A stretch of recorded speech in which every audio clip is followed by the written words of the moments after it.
The Department of Basic Education has denied claims that public education is failing.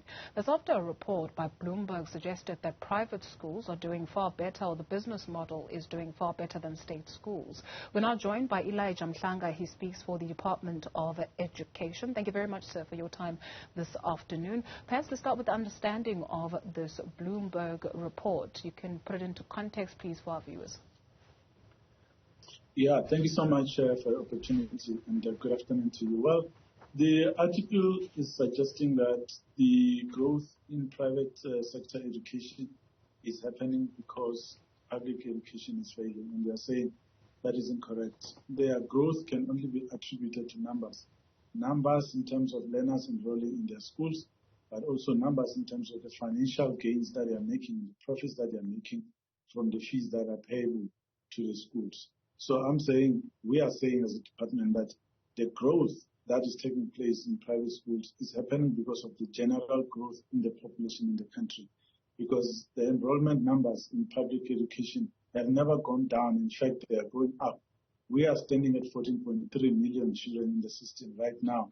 So when private schools are also growing, it just shows that there's growth across the board. So it cannot be that the narrative is such that private schools are growing in numbers because public education is decreasing. Mr. Mhlanga, sir, what do we use to measure success in schools in general across the board in South Africa? What do we consider a success in the education system, be it public or private?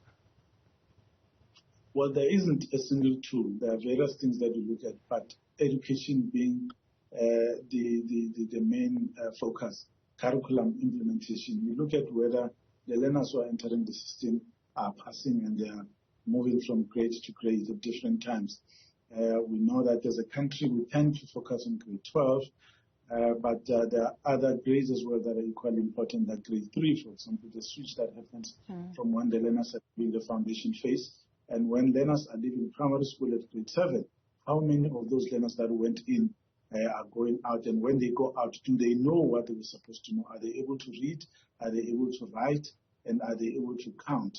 And are they able to handle any other unexpected questions that might be thrown at them by life?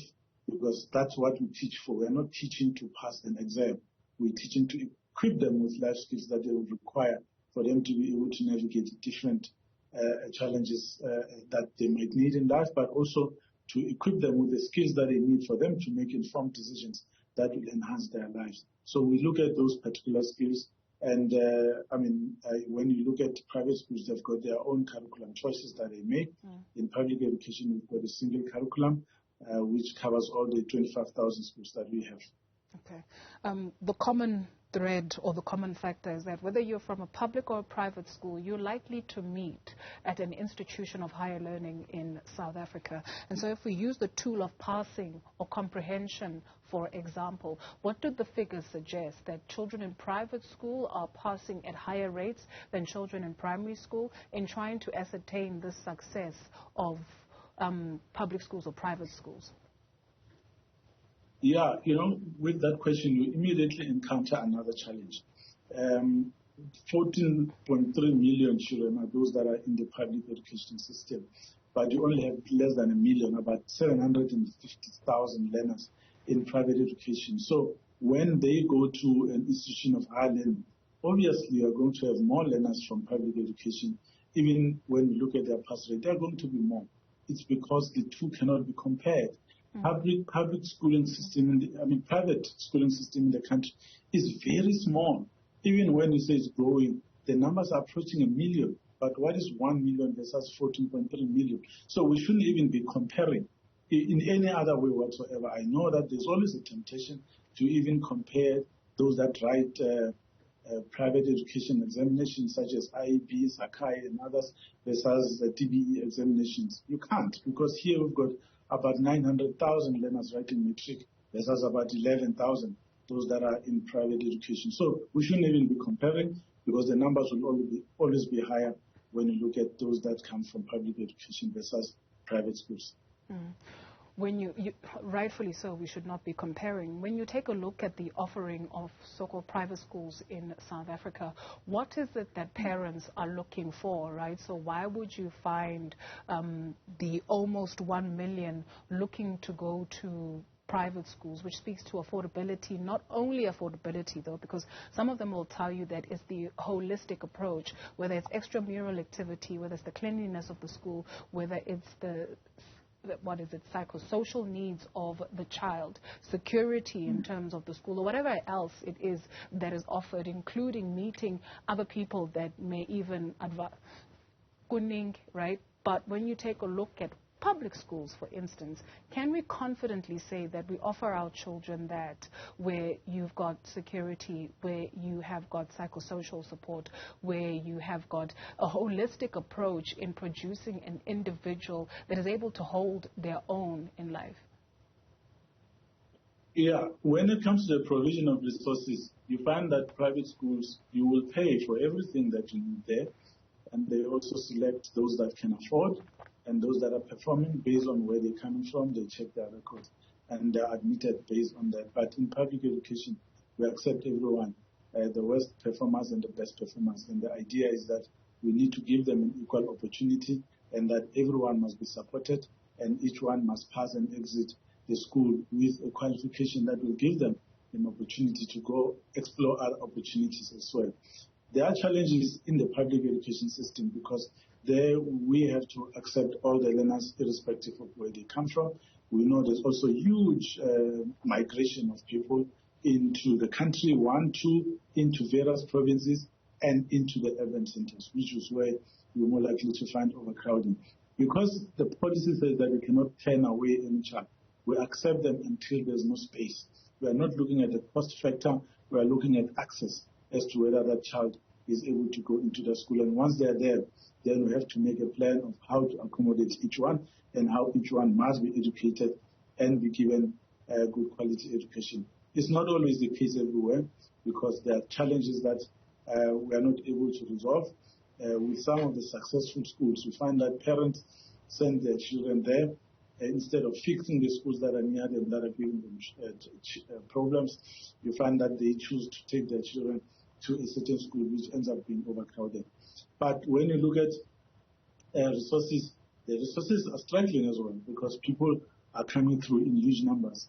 If you look at provinces like Gauteng and Western Cape and perhaps parts of Durban, especially in Mhlanga district, there are thousands and thousands of people every year who come there without any prior application or notice for enrollment at those particular areas. But we have to accept them, we cannot turn them away. So we have a constitutional duty to make sure that each and every child has access to education. And private schools have a choice as to whether you can afford or not. That's the only comparison that we can make in terms of whether they can limit the numbers in the class and make those that have been admitted to pay to compensate for the open space that is available for them to be able to take care of the children in any other way. We work with other government departments in the public sector to make sure that we provide those psychosocial services that we have mentioned, such as the Department of Social Development, but we also partner with NGOs such as SADC, for example. So we do our best to make sure that each and every child of the 14.3 million are taken care of from the school nutrition point of view to learner transport. What can we do? There's a lot that we need to do. We need a partnership with communities. We really need to try fix each and every one of our 25,000 schools. As SGBs, as parents in the communities, we need to take care of our schools from an infrastructure point of view. We must not steal the furniture that's there. We must not vandalize the schools. We must not steal the equipment that's there that's meant for the children. If it's stolen, we must identify, isolate, and arrest those people who are doing this. That's the first step towards fixing our schools. We really need to love our schools, but also we need to participate in the meetings that take place there and make sure that we point that which is wrong, that needs to be fixed, and bring that to the attention of the authorities for them to do the right thing, so that we have an even spread of learners right across the system, as opposed to some schools being under pressure, whereas others are half empty or even, empty to the point of them being closed. So there's a reality of some of those challenges of schools being closed because no one wants to take their children there? Why? Yes, there. I mean, we do give the update to the portfolio committee each year in terms of the schools that are earmarked for measures and closures because the enrollment numbers have gone down. We have a threshold. If it's a high school, the school shouldn't have less than 225 learners. If it's a primary school, it shouldn't have 135 in that school. But you find that some of them have those numbers that are less than the required threshold, which means that school becomes too expensive to operate and it becomes wasteful for you to keep it open. So we have to merge it with another one. Simply because parents are not enrolling their children there, and instead of that school being fixed, we find that we have to close it because parents are moving their children somewhere else. But you also find a situation where people are leaving that environment to the urban centers where they're looking for job opportunities, and those schools that they're leaving behind will not have the required numbers. Then we have to close it. But when you look at where they are going, there's overcrowding because there's hope that in the urban centers where they get jobs, they're more likely to also get an opportunity for their children to be enrolled there and hopefully get a better quality education, which gets compromised when you have more learners than you can accommodate. You mentioned the words, hopefully get a better quality education, but you also mentioned a little bit earlier on challenges that the department is not able to resolve. What are some of those challenges? Well, is the issue of infrastructure. Infrastructure remains our biggest challenge in the country. In provinces, they are trying their best to maintain schools, trying their best to build new schools. There's allocation of money that goes there, but you find that some of them are not built in the allocated period of the financial year.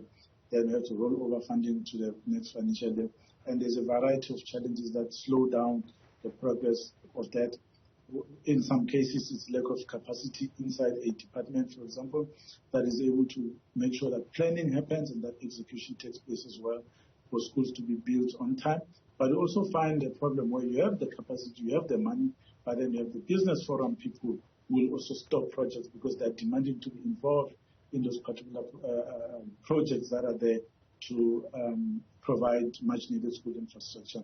But we also have budget cuts in some places where you find that there's not enough to address the amount of problems that we have in that particular province when you look at the number of schools that need to be fixed. But you also have another challenge where we are not maintaining the infrastructure that we have because we tend to build new schools.